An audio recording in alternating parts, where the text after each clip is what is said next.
بسم اللہ الرحمن الرحیم۔ شروع نام سے اللہ کے جو بڑا مہربان نہایت رحم کرنے والا ہے۔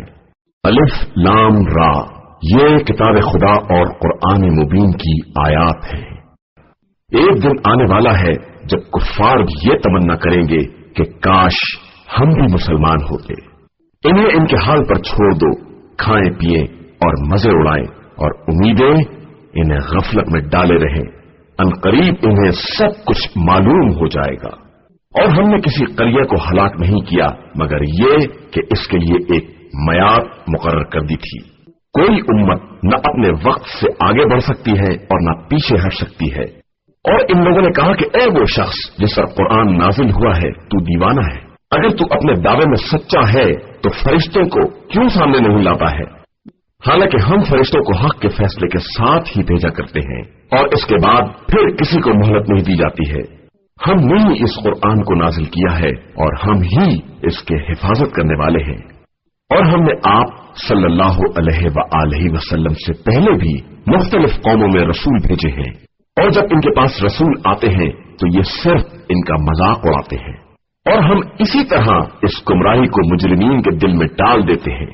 یہ کبھی ایمان نہ لائیں گے کہ ان سے پہلے والوں کا طریقہ بھی ایسا ہی رہ چکا ہے۔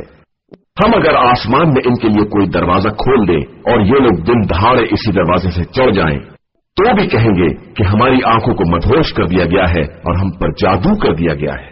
اور ہم نے آسمان میں برج بنائے اور انہیں دیکھنے والوں کے لیے ستاروں سے آراستہ کر دیا، اور ہر شیطان رجیم سے محفوظ بنا دیا، مگر یہ کہ کوئی شیطان وہاں کی بات چرانا چاہے تو اس کے پیچھے پھینکتا ہوا شعلہ لگا دیا گیا ہے۔ اور ہم نے زمین کو پھیلا دیا ہے اور اس میں پہاڑوں کے لنگر ڈال دیے ہیں، اور ہر چیز کو معینہ مقدار کے مطابق پیدا کیا ہے، اور اس میں تمہارے لیے بھی اسباب معیشت قرار دیے ہیں اور ان کے لیے بھی جن کے تم رازق نہیں ہو۔ اور کوئی شے ایسی نہیں ہے جس کے ہمارے پاس خزانے نہ ہو، اور ہم ہر شے کو ایک معین مقدار میں ہی نازل کرتے ہیں۔ اور ہم نے ہواؤں کو بادلوں کا بوجھ اٹھانے والا بنا کر چلایا ہے، پھر آسمان سے پانی برسایا ہے جس سے تم کو سیراب کیا ہے، اور تم اس کے خزانے دار نہیں تھے۔ اور ہم ہی حیات و موت کے دینے والے ہیں، اور ہم ہی سب کے والی و وارث ہیں۔ اور ہم تم سے پہلے گزر جانے والوں کو بھی جانتے ہیں اور بعد میں آنے والوں سے بھی باخبر ہے۔ اور تمہارا پروردگار ہی سب کو ایک جگہ جمع کرے گا کہ وہ صاحب علم بھی ہے اور صاحب حکمت بھی۔ اور ہم نے انسان کو سیاہی مائل نرم مٹی سے پیدا کیا ہے جو سوکھ کر کھن کھن بولنے لگتی ہے، اور جو ناک کو اس سے پہلے زہریلی آنکھ سے پیدا کیا ہے۔ اور اس وقت کو یاد کرو جب تمہارے پروردگار نے ملائکہ سے کہا تھا کہ میں سیاہی مائل نرم کھن کھناتی ہوئی مٹی سے ایک بشر پیدا کرنے والا ہوں، پھر جب مکمل کر لوں اور اس میں اپنی روح حیات پھونک دوں تو سب کے سب سجدہ میں گر پڑنا۔ تو تمام ملائکہ نے اجتماعی طور پر سجدہ کر لیا علاوہ ابلیس کے کہ وہ سجدہ گزاروں کے ساتھ نہ ہو سکا۔ اللہ نے کہا کہ اے ابلیس، تجھے کیا ہو گیا ہے کہ تو سجدہ گزاروں میں شامل نہ ہو سکا؟ اس نے کہا کہ میں ایسے بشر کو سجدہ نہیں کر سکتا جسے تم نے سیاہی مائل خشک مٹی سے پیدا کیا ہے۔ ارشاد ہوا کہ تو یہاں سے نکل جا کہ تو مردود ہے اور تجھ پر قیامت کے دن تک لعنت ہے۔ اس نے کہا کہ پروردگار مجھے روز حشر تک کی مہلت دے دے۔ جواب ملا تجھے مہلت دے دی گئی ہے ایک معلوم اور معین وقت کے لیے۔ اس نے کہا کہ پروردگار جس طرح تو نے مجھے گمراہ کیا ہے میں ان بندوں کے لیے زمین میں ساز و سامان آراستہ کروں گا اور سب کو اکٹھا گمراہ کروں گا علاوہ تیرے ان بندوں کے جنہیں تو نے خالص بنا لیا ہے۔ ارشاد ہوا کہ یہی میرا سیدھا راستہ ہے، میرے بندوں پر تیرا کوئی اختیار نہیں ہے علاوہ ان کے جو گمراہوں میں سے تیری پیروی کرنے لگے۔ اور جہنم ایسے تمام لوگوں کے لیے آخری وعدہ گاہ ہے۔ اس کے 7 دروازے ہیں اور ہر دروازے کے لیے ایک حصہ تقسیم کر دیا گیا ہے۔ بے شک صاحبان تقوی باغات اور چشموں کے درمیان رہیں گے، انہیں حکم ہوگا کہ تم ان باغات میں سلامتی اور حفاظت کے ساتھ داخل ہو جاؤ۔ اور ہم نے ان کے سینوں سے ہر طرح کی کدورت نکال لی ہے اور وہ بھائیوں کی طرح آمنے سامنے تخت پر بیٹھے ہوں گے، نہ انہیں کوئی تکلیف چھو سکے گی اور نہ وہاں سے نکالے جائیں گے۔ میرے بندوں کو خبر کر دو کہ میں بہت بخشنے والا اور مہربان ہوں، اور میرا عذاب بھی بڑا دردناک عذاب ہے۔ اور انہیں ابراہیم کے مہمانوں کے بارے میں اطلاع دو۔ جب وہ لوگ ابراہیم کے پاس وارد ہوئے اور سلام کیا تو انہوں نے کہا کہ ہم آپ سے خوفزدہ ہیں۔ انہوں نے کہا کہ آپ ڈرے نہیں، ہم آپ کو ایک فرزند دانا کی بشارت دینے کے لیے آئے ہیں۔ ابراہیم نے کہا کہ اب جبکہ بڑھاپا چھا گیا ہے تو مجھے کس چیز کی بشارت دے رہے ہو؟ انہوں نے کہا کہ ہم آپ کو بالکل سچی بشارت دے رہے ہیں، خبردار آپ مایوسوں میں سے نہ ہو جائیں۔ ابراہیم نے کہا کہ رحمت خدا سے سوائے گمراہوں کے کون مایوس ہو سکتا ہے؟ پھر کہا کہ مگر یہ تو بتائیے کہ آپ لوگوں کا مقصد کیا ہے؟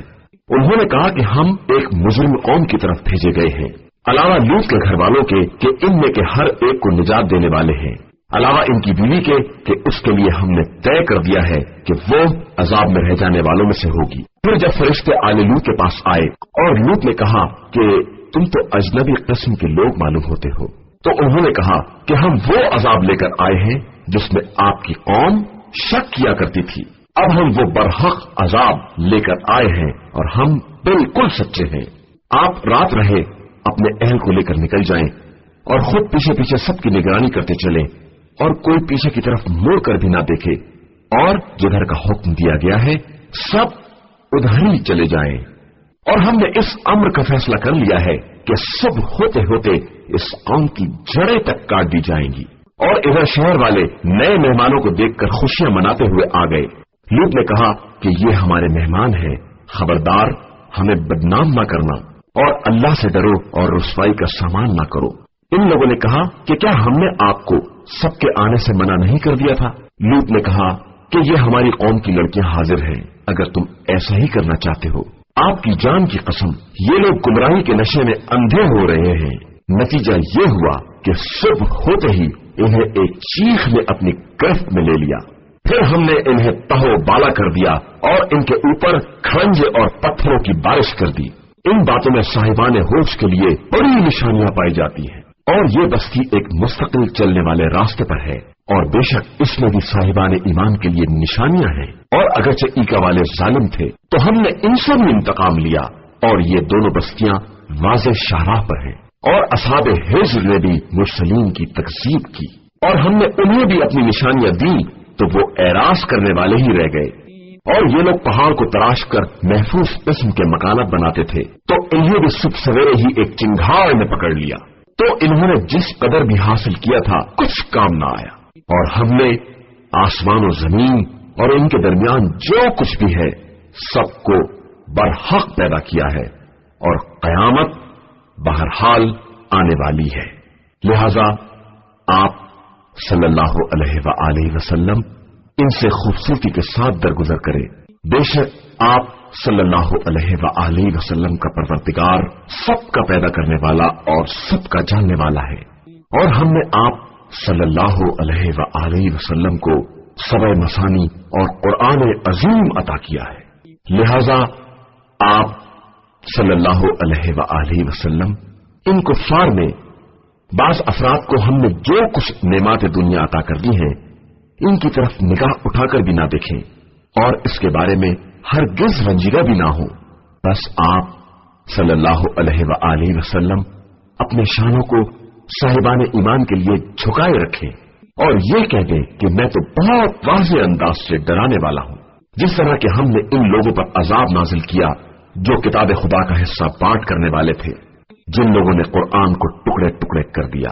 لہذا آپ صلی اللہ علیہ وآلہ وسلم کے پروردگار کی قسم کہ ہم ان سے اس کے بارے میں ضرور سوال کریں گے جو کچھ وہ کیا کرتے تھے۔